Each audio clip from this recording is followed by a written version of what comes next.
Kami dari kelompok 6 akan mempresentasikan salah satu bagian materi sistem pengendalian akuntansi, yaitu sistem pengendalian internal.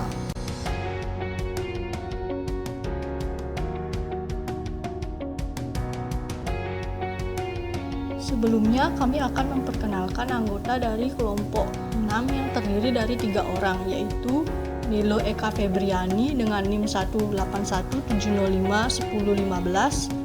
Yang kedua ada Putuni Lautami dengan NIM 181705128, dan yang ketiga ada Putu Lisya Monika Utama dengan NIM 18170512998.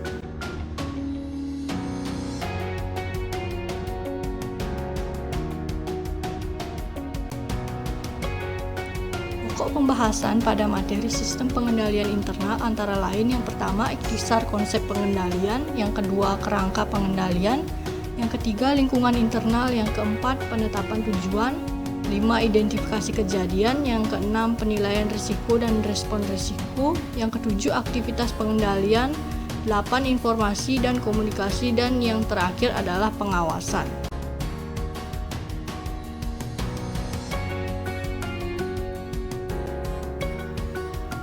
Materi yang pertama adalah ikhtisar konsep pengendalian, yang mana pengendalian internal adalah proses yang dijalankan untuk menyediakan jaminan yang memadai bahwa tujuan-tujuan pengendalian telah tercapai.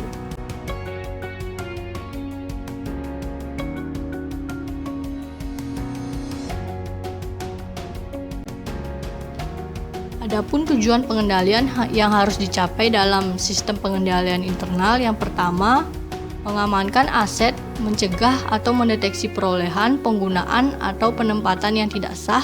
Yang kedua, mengelola catatan dengan detail yang baik untuk melaporkan aset perusahaan secara akurat dan wajar. Yang ketiga, memberikan informasi yang akurat dan reliable. Yang keempat, menyiapkan laporan keuangan yang sesuai dengan kriteria yang ditetapkan. Kemudian, pengendalian internal menjalankan 3 fungsi penting. Yang pertama, pengendalian preventif, yaitu mencegah masalah sebelum timbul. Yang kedua, pengendalian detektif, yaitu menemukan masalah yang tidak terelakkan. Yang ketiga, pengendalian korektif, yaitu mengidentifikasi dan memperbaiki masalah, serta memperbaiki dan memulihkan kesalahan yang dihasilkan. Selanjutnya, pengendalian internal sering dipisahkan menjadi 2 kategori. Kategori yang pertama yaitu pengendalian umum, yang mana untuk memastikan lingkungan pengendalian sebuah organisasi stabil dan dikelola dengan baik. Kategori yang kedua yaitu pengendalian aplikasi, yaitu untuk mencegah, mendeteksi, dan mengoreksi kesalahan transaksi serta penipuan di dalam program aplikasi. Kerangka pengendalian dalam sistem pengendalian internal, yang pertama ada kerangka COBIT. Information System Audit and Control Association mengembangkan kerangka Control Objective Information Technology atau disingkat COBIT. COBIT 5 ini adalah kerangka komprehensif yang membantu perusahaan mencapai tujuan tata kelola dan manajemen teknologi informasi mereka. Kelengkapan ini salah satu kekuatan COBIT 5 yang menekankan pada penerimaan internasional yang berkembang sebagai sebuah kerangka untuk mengelola serta mengendalikan sistem informasi. COBIT menggabungkan standar-standar pengendalian dari banyak sumber berbeda ke dalam sebuah kerangka tunggal. Yang kedua ada kerangka pengendalian internal COSO. Committee of Sponsoring Organization atau disingkat COSO merupakan sebuah kelompok sektor swasta yang terdiri atas Asosiasi Akuntansi Amerika, Ikatan Auditor Internal, Ikatan Akuntan Manajemen, dan Ikatan Eksekutif Keuangan. Pada 1992, COSO menerbitkan pengendalian internal kerangka terintegrasi yang diterima secara luas sebagai otoritas untuk pengendalian internal yang digabungkan ke dalam kebijakan, peraturan, dan regulasi yang digunakan untuk mengendalikan aktivitas bisnis. Kerangka manajemen perusahaan COSO. Prinsip-prinsip dasar di balik manajemen risiko korporasi atau Enterprise Risk Management yang disingkat ERM adalah yang pertama, perusahaan dibentuk untuk menciptakan nilai bagi para pemiliknya. Yang kedua, manajemen harus memutuskan seberapa banyak ketidakpastian yang akan ia diterima saat menciptakan nilai. Yang ketiga, Yang ketiga, ketidakpastian menghasilkan risiko, yang merupakan kemungkinan bahwa suatu secara negatif mempengaruhi kemampuan untuk menghasilkan atau mempertahankan nilai. Kerangka manajemen perusahaan versus kerangka pengendalian internal. IRM menambahkan 3 elemen tambahan ke dalam kerangka KUSU, yaitu penempatan tujuan, pengidentifikasian kejadian yang mungkin mempengaruhi perusahaan, dan pengembangan seluruh respon untuk risiko yang dinilai. Hasilnya, pengendalian bersifat fleksibel dan relevan karena mereka ditautkan dengan tujuan organisasi terkini. Model IRM juga mengakui bahwa risiko selain dikendalikan dapat pula diterima, dihindari, dibuat berjenis-jenis, dibagi, atau ditransfer.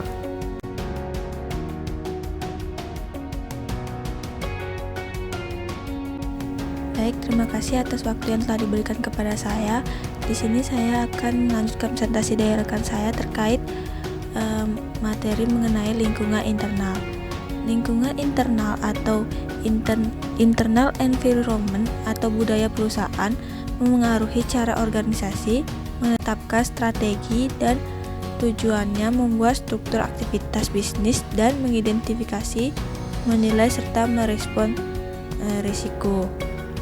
Lingkungan internal yang lemah atau tidak efisiensi seringkali menghasilkan kerusakan di dalam manajemen dan pengendalian risiko. Sebuah lingkungan internal itu mencakup hal-hal antara lain filosofi manajemen, gaya pengoperasian, dan selera risiko, komitmen terhadap integritas, nilai-nilai etis, dan kompetensi, pengawasan pengendalian internal oleh dewan direksi, struktur organisasi, metode penetapan wewenang dan tanggung jawab, dan standar sumber daya manusia yang menarik, mengembangkan dan mempertahankan individu yang kompeten dan mempengaruhi eksternal.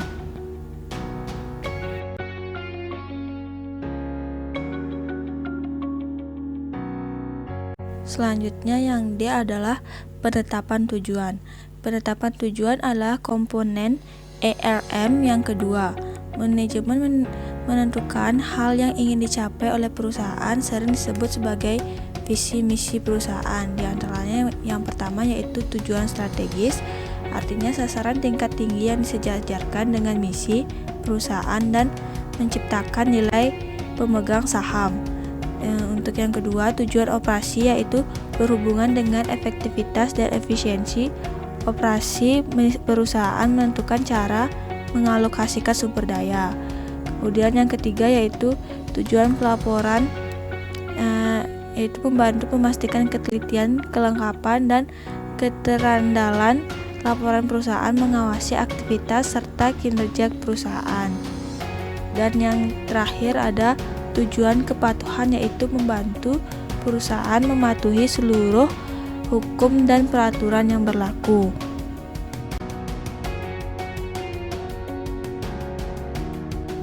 Baik, untuk yang terakhir yaitu ada identifikasi kejadian dan penilaian risiko dan respon risiko. Identifikasi kejadian adalah sebuah insiden atau peristiwa positif atau negatif dari sumber-sumber internal dan eksternal yang memengaruhi implementasi strategi atau pencapaian tujuan.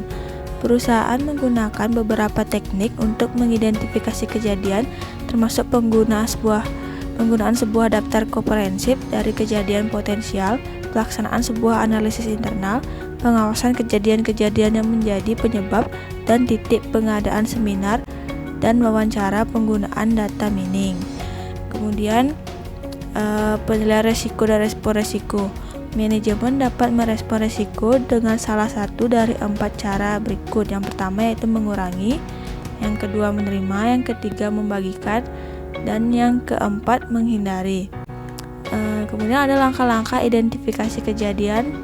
Yang pertama, memperkirakan kemungkinan dan dampak, mengidentifikasi pengendalian, memperkirakan biaya dan manfaat, menentukan efektivitas biaya atau manfaat, dan yang terakhir mengimplementasikan pengendalian atau menerima, membagi, atau menghindari risiko. Sekian pemaparan materi dari saya. Untuk materi selanjutnya akan dilanjutkan oleh rekan saya. Terima kasih.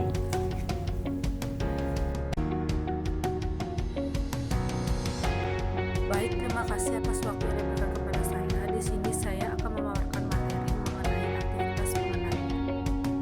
Aktivitas pengendalian adalah kebijakan, prosedur, dan aturan yang memberikan jaminan memadai bahwa tujuan pengendalian telah dicapai dan respon risiko dilakukan. Hal tersebut merupakan tanggung jawab manajemen untuk mengembangkan sebuah sistem yang aman dan dikendalikan dengan tepat. Manajemen harus memastikan bahwa pengendalian dipilih dan dikembangkan untuk membantu mengurangi risiko hingga level yang dapat diterima. Pengendalian umum yang sesuai dipilih dan dikembangkan melalui teknologi.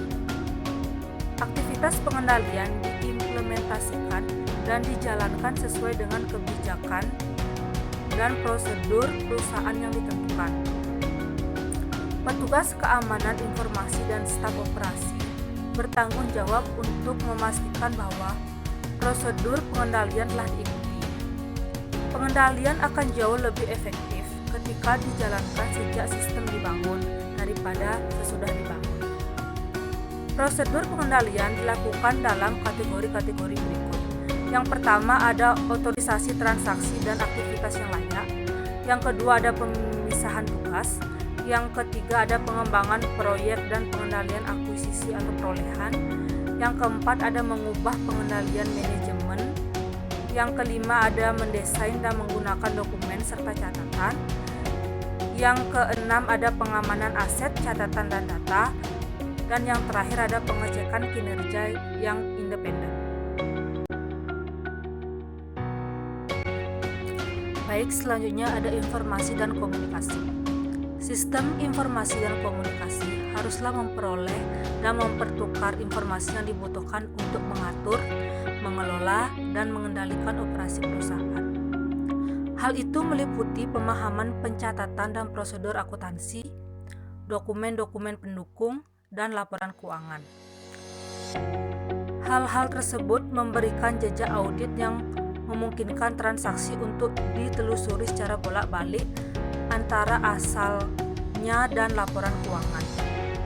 Ada 3 prinsip berlaku dalam proses informasi dan komunikasi. Komunikasi harus dilakukan secara internal dan eksternal untuk menyediakan informasi yang dibutuhkan guna menjalankan aktivitas pengendalian internal harian. Seluruh personel harus memahami tanggung jawab mereka.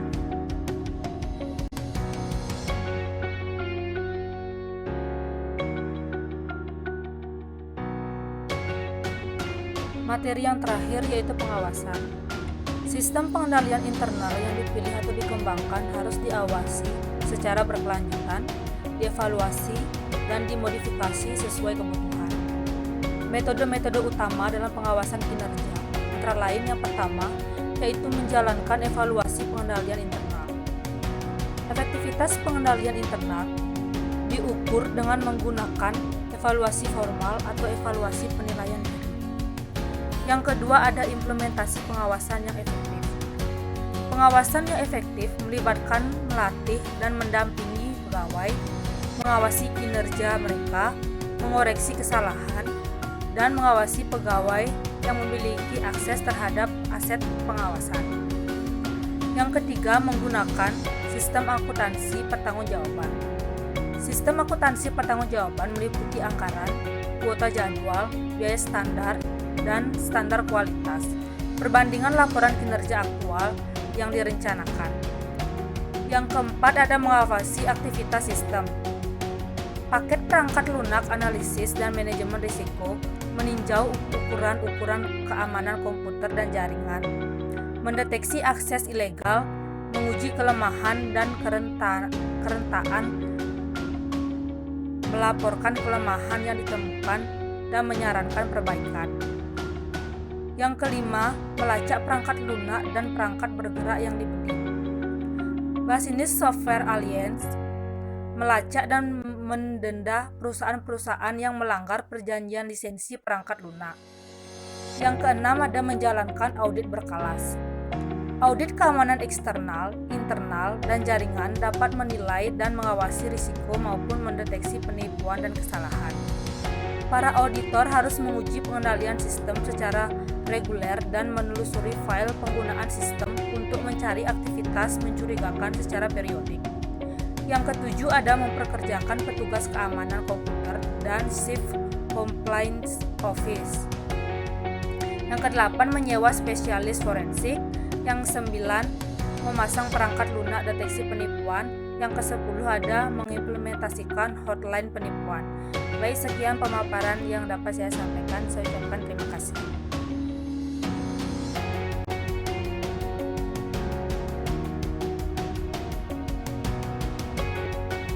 Sekian presentasi dari kelompok 6. Terima kasih telah menyimak.